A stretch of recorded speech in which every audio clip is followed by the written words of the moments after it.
Good morning. अब हम चलेंगे स्टूडेंट नेक्स्ट टॉपिक पर, संख्याओं की अपरिमेयता के प्रमाण। ये क्या होता है? सपोज करो जैसे मैंने आप लोगों को अपरिमेय संख्या पढ़ाया था। अपरिमेय संख्या वो होती है जिसे पी अपॉन क्यू के रूप में नहीं लिखा जा सकता। तो यानी जितनी भी अभाज्य संख्या है, मैंने आपको पढ़ाया था अभाज्य संख्या कौन होती है? 2, 3, 5, 7, 11, 13। यदि आप अभाज्य संख्याओं पे अंडर रूट चढ़ा दें तो ये सारी संख्या क्या बन जाती है? अपरिमेय संख्या है। क्या बन जाती है? अपरिमेय संख्या है।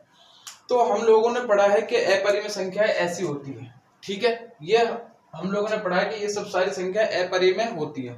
अब क्या है आगे, हमें ये प्रूफ करना है कि हमें पता है कि under root 2, under root 3, under root 5, under root 7, under root 11, under root 13, 13 ये सारी अपरिमेय संख्या है। लेकिन हमें आगे वो क्या बोल रहा है कि हमें प्रूफ करना है, हमें सिद्ध करना है कि रूट 2, रूट 3, रूट 5, रूट 7 या और भी बहुत सारी संख्याएं हो सकती है। ये कैसी संख्या है? अपरिमेय संख्या है। अब हमको जो है प्रूफ करना है, यानी एक सही बात को हमें सही दिखाने के लिए उसका हमें प्रमाण देना है कि जो है अंडर रूट 2 एक अपरिमेय संख्या है। तो इस चीजों को, इस तरह की जो है क्वेश्चंस को प्रूफ करने के लिए हमें इस थ्योरम की हेल्प लेनी पड़ेगी, जो प्रमेय लिखी हुई है, और ये इसकी हेल्प लेनी पड़ेगी। तो ये जो क्वेश्चन है student, under root 2, under root 3, under root 5, ये तीनों जो क्वेश्चंस हैं बहुत ज्यादा इंपॉर्टेंट है।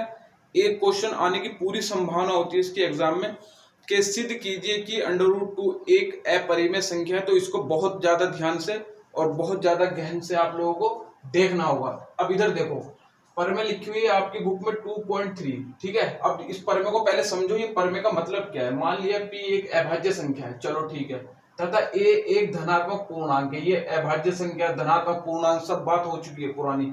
यदि p a स्क्वायर को विभाजित करता है, विभाजित का मतलब यहाँ पे इंपॉर्टेंट बात आई, यदि p a स्क्वायर को विभाजित करने का मतलब यह है यदि p a स्क्वायर को पूरी तरीके से भाग कर देता है, यानी शेषफल 0 आ जाता है, तो p a को भी विभाजित करेगा। यह प्रमेय। इट मीन्स अगर मैं आपको उदाहरण देने लगूं, उदाहरण के माध्यम से समझाऊं तो आपके बहुत अच्छे से समझ में आ जाएगा। p एक कैसा संख्या है? p एक अभाज्य संख्या है। अभाज्य संख्या यानी प्राइम नंबर है। सपोज करो वो मान लिया हमने 2, ठीक है, और a क्या है? a क्या है यहाँ पर? a एक धनात्मक पूर्णांक है। चलो ठीक है, a हमने धनात्मक पूर्णांक मान लिया, सपोज करो 4। ठीक है, तो यहां से हमने निकाल लिया मान किसका? a स्क्वायर का। तो यहां से अगर हम a स्क्वायर का मान निकालेंगे तो दोनों तरफ का स्क्वायर करना पड़ेगा, 4 का भी स्क्वायर, यानी ये कितना आ जाएगा? 16। ठीक है, अगर यहां से हम निकाले मान a स्क्वायर बटे p का, a स्क्वायर बटे p का, a स्क्वायर कितना है? 16, और p कितना लिया हमने? 2। ये उसे कितनी बार विभाजित करता है? 2 के पहाड़े में 16 कितनी बार आता है? 8 बार। देखो p ने जो है a स्क्वायर को विभाजित कर दिया। ठीक है, यदि p a स्क्वायर को विभाजित करता है तो 100% p जो है वो a को भी विभाजित करेगा। देख लेते हैं करके। देखो p ने a स्क्वायर को विभाजित कर दिया, तो अब देखते हैं a कितना था हमारा? 4, और p कितना लिया था हमने? 2। तो 2 के पहाड़े में 4 कितने बार आता है? 2। देखो यदि p a स्क्वायर को विभाजित करता है तो p a को भी पूरा विभाजित करेगा 100%। ये प्रमेय ये कह रही है कि यदि p एक अभाज्य संख्या है और वो किसी धनात्मक पूर्णांक a के स्क्वायर को विभाजित करता है, तो p ने यदि a स्क्वायर को विभाजित कर दिया तो p 101% a को भी विभाजित करेगा। अब हम इसको थोड़ा दूसरी तरीके से समझने की कोशिश करते हैं।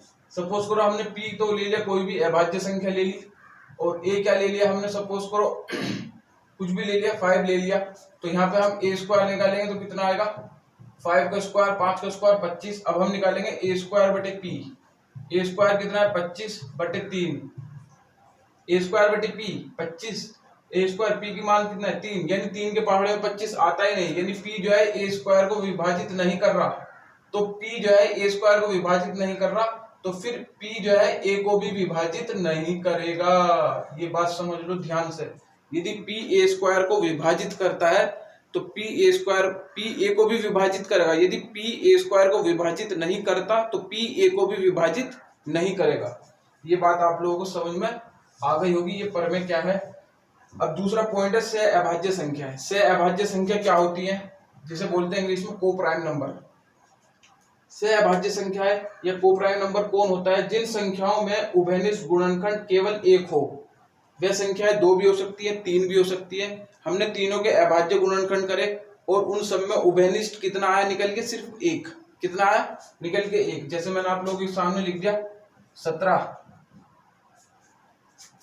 के अभाज्य गुणनखंड कितना होंगे? 1 गुणा 17।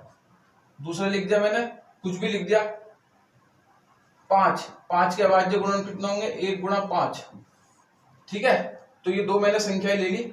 वे दोनों संख्याएं प्राइम नंबर भी हो सकता है, अभाज्य संख्या भी हो सकती है और भाज्य संख्या भी हो सकती है। जरूरी नहीं है को प्राइम नंबर में जब जो दो नंबर ले हम वो भाज्य ही संख्या हो वो या अभाज्य संख्या हो, वो कोई सी भी हो सकती है। इनका जो हम एचसीएफ निकालेंगे, एचसीएफ का मतलब होता है उभयनिष्ठ गुणनखंड। उभयनिष्ठ गुणनखंड का मतलब होता है एचसीएफ जो दोनों में हो। तो इसका उभयनिष्ठ गुणनखंड कितना है?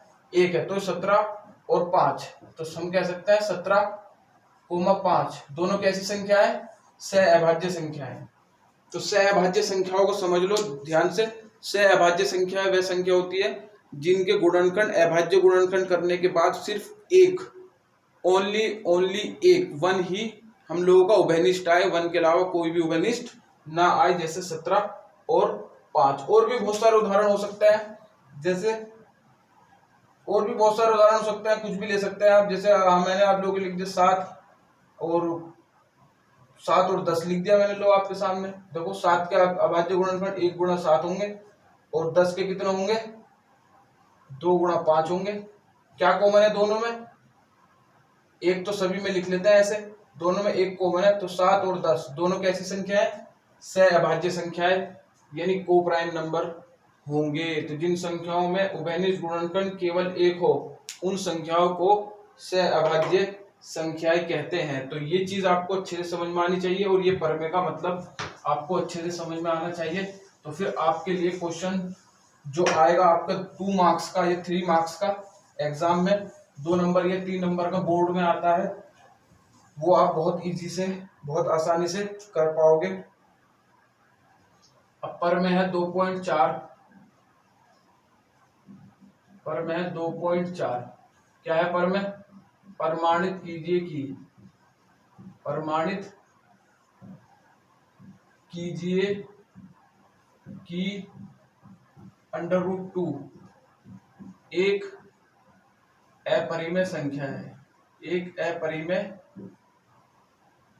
संख्या है। हम लोगों को पता है पहले से कि √2 एक अपरिमेय संख्या ही होती है, लेकिन हमें यहाँ प्रमाण करके दिखाना है, सिद्ध करके दिखाना है कि √2 एक अपरिमेय संख्या है। तो ऐसे क्वेश्चंस को जो है स्टूडेंट सोल्व करने का क्या मेथड होता है? वो होता है विरोधाभासी मेथड, कॉन्ट्राडिक्शन मेथड से हम इसको क्या करते हैं? प्रूफ करते हैं। अब ये विरोधाभासी क्या होता है, चलो देखते हैं। सपोज करो हमारे पास 2 बॉल है, एक बॉल ये है और एक बॉल ये है। ये बॉल तो रेड है और ये बॉल कैसी है? ब्लू है। हमारे पास सिर्फ 2 ही बॉल है। कैसी बॉल है? सिर्फ 2 ही है, ओनली 2 बॉल। एक बॉल तो रेड है, एक बॉल ब्लू है। ठीक है, हमें इस वाली बॉल को प्रूफ करना है कि ये बॉल रेड है। ठीक है, हालांकि ये पहले से रेड है, लेकिन हमें प्रूफ करके दिखाना है कि ये बॉल कैसी है? रेड है। तो हम क्या करेंगे? इस बॉल को ब्लू मान के चलेंगे। क्या मान के चलेंगे? इस बॉल को ब्लू मान के चलेंगे कि ये बॉल कैसी है? सपोज करो ये बॉल ब्लू है। और ब्लू मानने के बाद जब हम चलेंगे तो हम कुछ मैथमेटिकली कैलकुलेशन करेंगे और बाद में हमारा लास्ट में क्या रिजल्ट आएगा, निष्कर्ष आएगा कि जो हमने बॉल को ब्लू माना है वो गलत है। वो क्या है? गलत है। कि हमने जिस बॉल को ब्लू माना है वो क्या है? गलत है। तो फिर वो बॉल कैसी होगी? रेड होगी। जब ब्लू नहीं है तो रेड होगी, जब रेड नहीं है तो ब्लू होगी। तो ये होता है विरोधाभासी। हमें हमारे पास 2 बॉल है रेड और ब्लू, हमें इसे प्रूफ करना है ये बॉल रेड है, हालांकि पहले से रेड है लेकिन प्रूफ करना है। तो हम इस बॉल को क्या मान लेंगे? ब्लू। और हम अपनी कुछ मैथमेटिकली कैलकुलेशन करने के बाद हमें लास्ट में क्या कंक्लूजन, निष्कर्ष मिलेगा कि ये बॉल को जो हम ब्लू मान के चले ये क्या है? गलत है। ये हमने गलत मान के चले हम इसे ब्लू। तो फिर सही क्या होगा? रेड। तो सही क्या होगा फिर? ये रेड होगी, क्योंकि हमारे पास बॉल ही 2 ही है, या तो रेड या ब्लू। तो ये होता है विरोधाभासी। विरोधाभासी का मतलब हम √2 को अपरिमेय सिद्ध करेंगे तो हम √2 को क्या लेके चलेंगे? परिमेय संख्या मान के चलेंगे। कैसे मान के चलेंगे? परिमेय संख्या। और कुछ मैथमेटिकली कैलकुलेशंस करने के बाद लास्ट में एक रिजल्ट निकल के हमारा आ जाएगा कि √2 को जो हमने परिमेय संख्या माना है वो क्या माना है? गलत माना है। क्या माना है? गलत माना है। तो फिर सही क्या है? फिर सही क्या है, जब हमने √2 को परिमेय माना और वो गलत आ गया कि √2 परिमेय नहीं है, तो फिर √2 कैसा होगा, अपरिमेय। वही तो सिद्ध करना है हमें, अपरिमेय। तो देखते हैं, चलो प्रमाण देख दो इसको। माना √2 एक परिमेय संख्या है। हम क्यों उसको उल्टा मान के चलते हैं। तब दो पूर्णांकों a व b को इस प्रकार लिखा जा सकता है।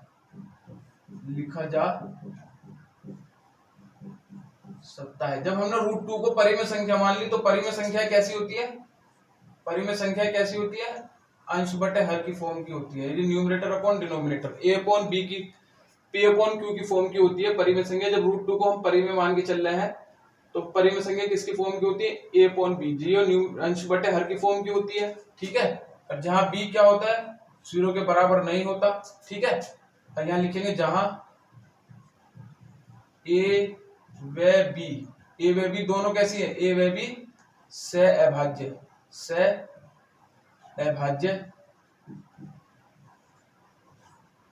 अभाज्य संख्या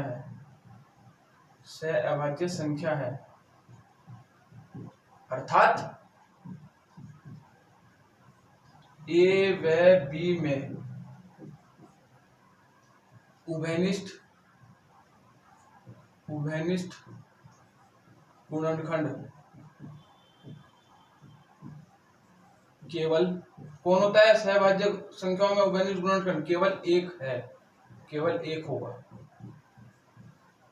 ये बात हमने लिख दी कि √2 को परिमेय माना, तो उसे p अपॉन q की फॉर्म के लिए लिखने का लिख सकते हैं। p के लिए a और b, q की जगह हमने b ले लिया, कोई ऐसी बात नहीं। p अपॉन q की फॉर्म यानी a अपॉन b की फॉर्म को लिख दिया, और b क्या है, बट नॉट इक्वल टू 0, और a और b दोनों कैसे हैं, यहाँ पर पूर्णांक है।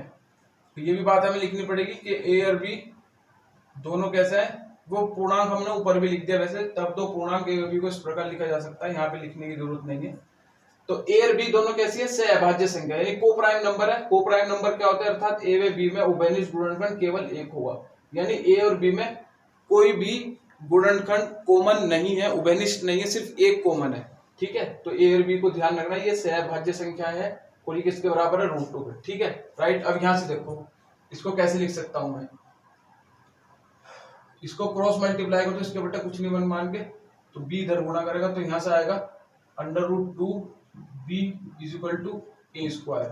ये तो आएगा निकल के, नहीं सॉरी a की कम, तो यहाँ लिखिएगा दोनों पक्षों का, दो बहुत इंपॉर्टेंट क्वेश्चन है, बहुत ध्यान से देख लो, दोनों पक्षों का वर्ग करने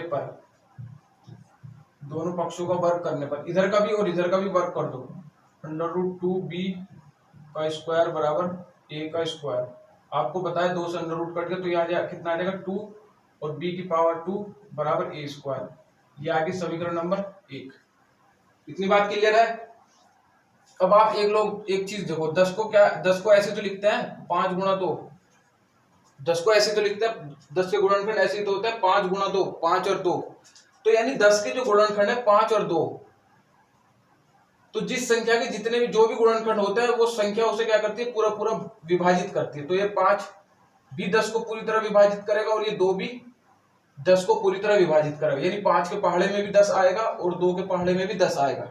यानी जिस संख्या के जो भी गुणनखंड होते हैं, वे गुणनखंड 2 हो, 3 हो, 4 हो या 5 हो, वे सारे गुणनखंड उस संख्या के जिसके गुणनखंड है उसे पूरा पूरा विभाजित करती हैं। अब इधर देखो, इसको 2 गुणा b² लिख सकता हूं मैं, तो यानी a² के कौन कौन गुणनखंड है, 2 और b², यानी 2 भी a² को विभाजित करेगा और b² भी a² को विभाजित करेगा। तो यहां से क्या बात निकल के आ रही है, चूंकि 2 a² को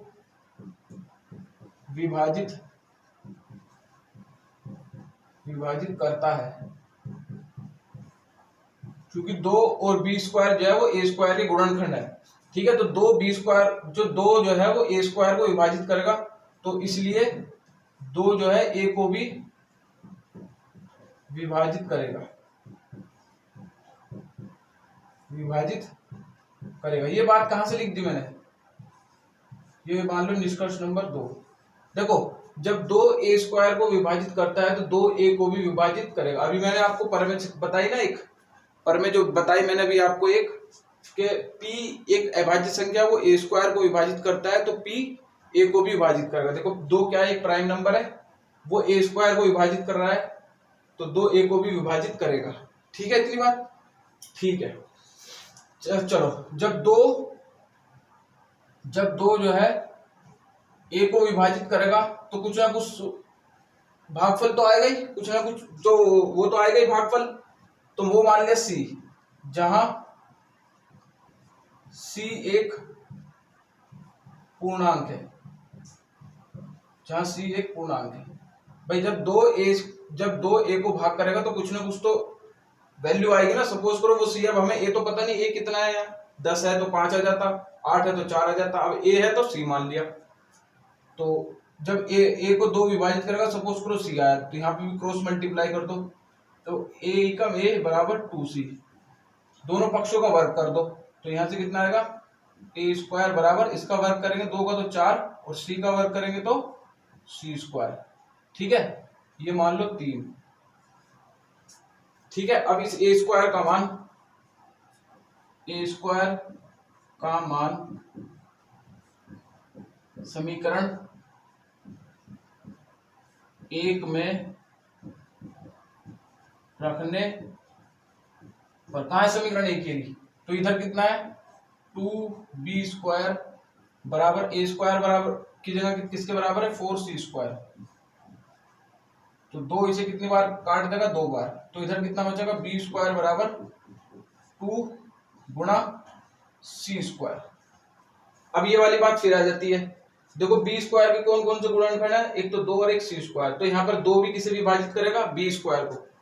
तो यहाँ लिखना चूंकि 2 b² को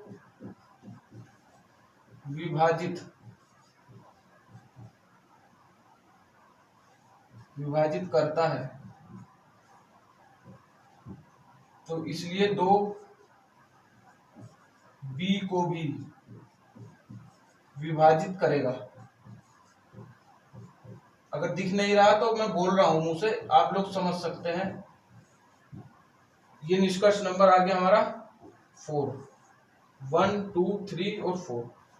देखो यहाँ पे b² जो है 2 जो है वो b² को विभाजित कर रहा है, भाग करता है, तो 2 जो है b को भी विभाजित करेगा। परमेय लगा दी हमने, जो भी मैंने आपको परमेय कराई थी 2.3 ये कितनी थी वो। ठीक है, इतनी बात क्लियर है, राइट। अब इधर देखते हैं, अब इधर चलते हैं।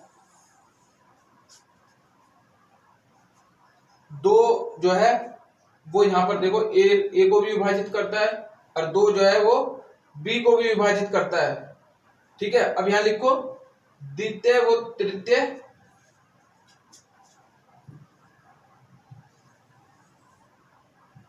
द्वितीय व तृतीय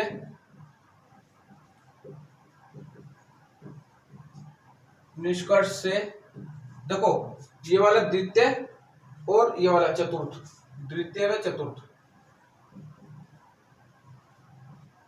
द्वितीय व चतुर्थ निष्कर्ष से, दूसरे और चौथे निष्कर्ष से स्पष्ट है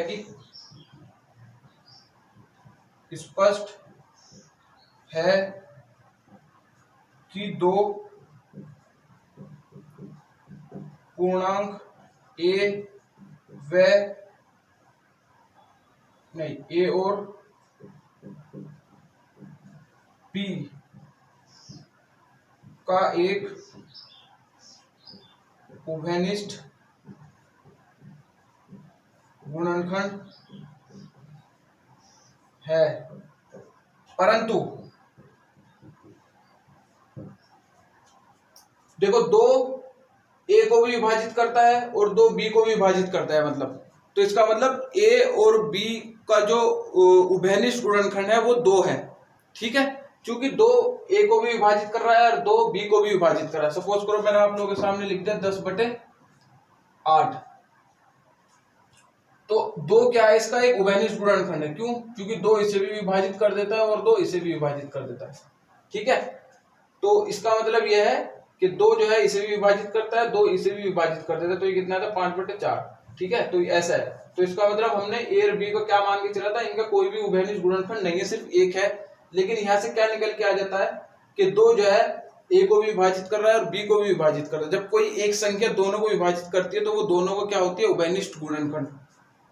द्वितीय व चतुर्थ निष्कर्ष स्पष्ट है कि 2 पूर्णांक ए और बी का एक उभयनिष्ठ गुणनखंड है। परंतु हम क्या मान के चले थे कि ए व बी का उभयनिष्ठ गुणनखंड कितना है, 1। तो क्या हो गया, बात का विरोधाभास हो गया। हम तो 1 मान के चले थे क्योंकि ये कैसी संख्या है, सहभाज्य।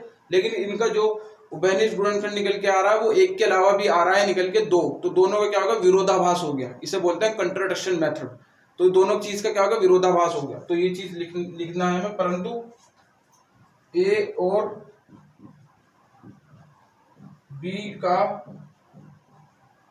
नहीं, वो तो हम लिख चुके। परंतु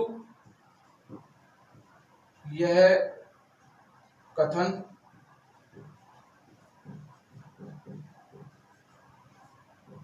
प्रारंभ में प्राप्त तथ्य का विरोधाभासी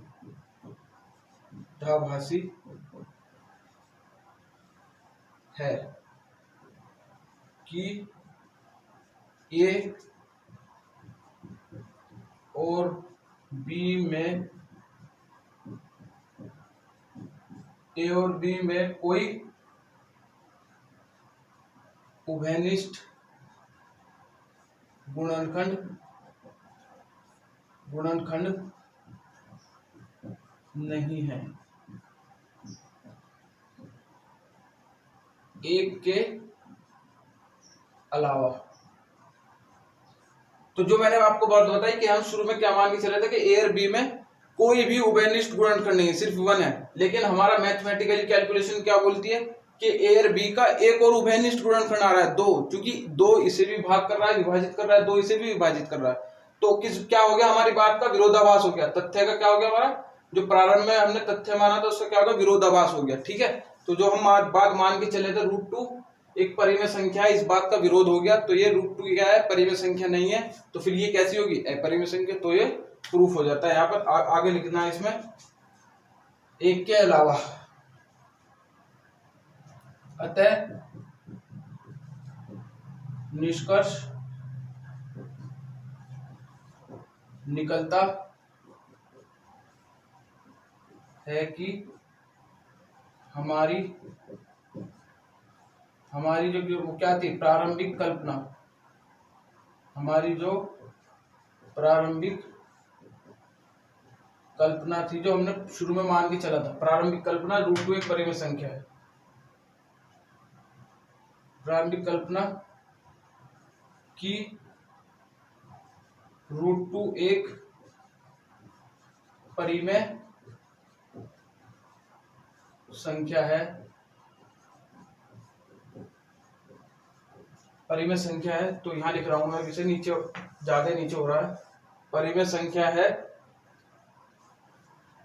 गलत है। जो हमारी कल्पना थी कि √2 एक परिमेय संख्या है, ये कैसी है, गलत है।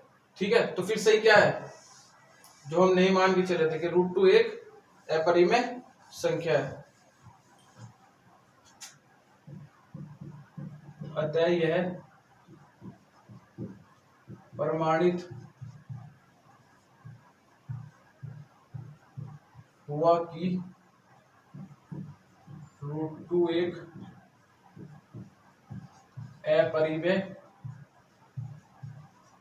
अपरिमेय संख्या है।